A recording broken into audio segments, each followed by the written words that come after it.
সারা বছর অপেক্ষায় থাকি ঈদের দিন কখন সেই মজাদার হাড়গুলো আসবে আর রান্নাঘর ভরে উঠবে নেহারির গ্রানে। ঈদের টেবিলে গরম নেহারির গ্রান আর পরিবারের হাসি, এটাই আসল সুখ। কোরবানির ঈদ মানে বিশেষ আয়োজন। কোরবানির ঈদ স্পেশাল গরুর নেহারি, ধীরে ধীরে রান্না করা নরম হাড়, ঘন ঝোল আর গরম মশলার দারুণ গ্রান, একদম ঘরোয়া স্বাদের পারফেক্ট নেহারি। নান বা গরম রুটির সাথে খেতে লাগবে অসাধারণ। আর সেই আয়োজন যদি হয় গরম গরম গরুর নেহারি, তাহলে তো কথাই নেই। আজ বানাচ্ছি একদম ঘরোয়া স্টাইলে নরম ঝোলঝোল মজাদার গরুর নেহারি। এমন স্বাদ হবে রুটি না খেয়ে থাকাই কঠিন। প্রথমে এখানে আমি 4 পিস বড় বড় হাড় নিয়েছি, তার থেকে 5 পিস এখানে আমি ভালোভাবে ধুয়ে পরিষ্কার করে নিয়েছি। অন্য একটা পাত্রে দিয়ে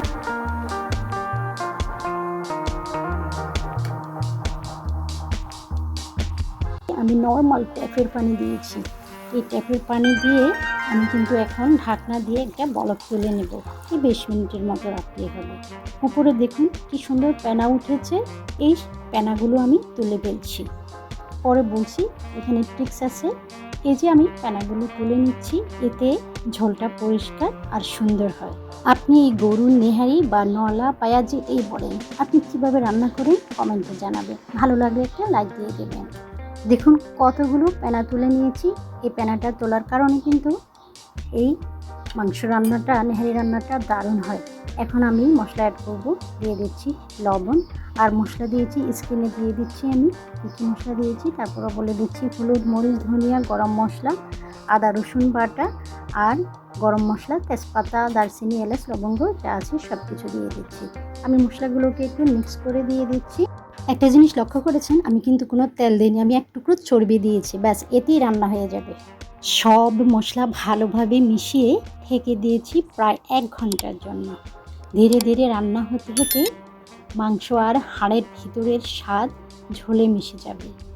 রান্নাঘর জুড়ে এমন গ্রান, মনে হবে ঈদের সকাল শুরু হয়ে গিয়েছে। মাঝে মাঝে নেড়ে দিতে হবে, তা না হলে কিন্তু মাংসের হাড়গুলো এপিট ওপিট সিদ্ধ হবে না।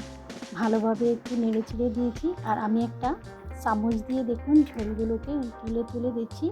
আমি একটু প্যানটা ছোট নিয়ে ফেলেছি আর একটু বড় নেওয়ার প্রয়োজন ছিল। এখন ঝালের জন্য আমি কিছু কাঁচামরিচ কাট করে দিয়েছি, আপনারা চাইলে শুকনো লাল মরিচও দিতে পারেন। এখন একটা স্পেশাল ফোড়ন দেব। তেল গরম করে প্যানে দিয়ে দিচ্ছি আদা কুচিতে একটু 30 সেকেন্ড ভেজে এবার দিয়ে দিলাম পেঁয়াজ কুচি আর আদা কুচিটাকে হালকা বাদামি রং হওয়া পর্যন্ত ভেজে নেওয়া হয়ে গেলে নেহারির মধ্যে ঢেলে দিলাম। এই ফোড়নটাই নেহারির স্বাদ কয়েক গুণ বাড়িয়ে দেয়।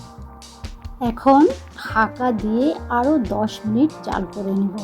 আরেকটা টিপস বলে দিই, যখন আমি ফোড়নটা দিয়েছি দিয়ে কিন্তু সাথে সাথে আমি ঢাকনা দিয়ে দিচ্ছি, তাহলে কিন্তু ফোড়নের গ্রানটা একদম নেহারির ভিতরে প্রবেশ করে। এই যে দেখুন ঝোলটা কত সুন্দর ঘন হয়েছে। আমার নেহারিগুলো কিন্তু পারফেক্টভাবে রান্না হয়ে গিয়েছে। এখন একটা ডিশে তেলে নিচ্ছি। গরম গরম রুটি, নান বা পরোটার সাথে এই নেহারি খেতে সত্যি অসাধারণ লাগে।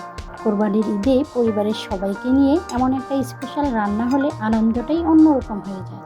ভিডিওটা ভালো লাগলে লাইক দিন আর এমন ঘরোয়া ঈদ স্পেশাল রেসিপি পেতে পেজে চ্যানেল ফলো করতে ভুলবেন না। ঈদের জন্য স্পেশাল এই রেসিপি ট্রাই করতে ভুলবেন না। কমেন্টে জানান আপনি নেহারির কোনো কিছুর সাথে খেতে বেশি পছন্দ করেন। আজ পর্যন্তই, দেখা হবে পরের রেসিপিতে। আল্লাহ হাফেজ, বাই।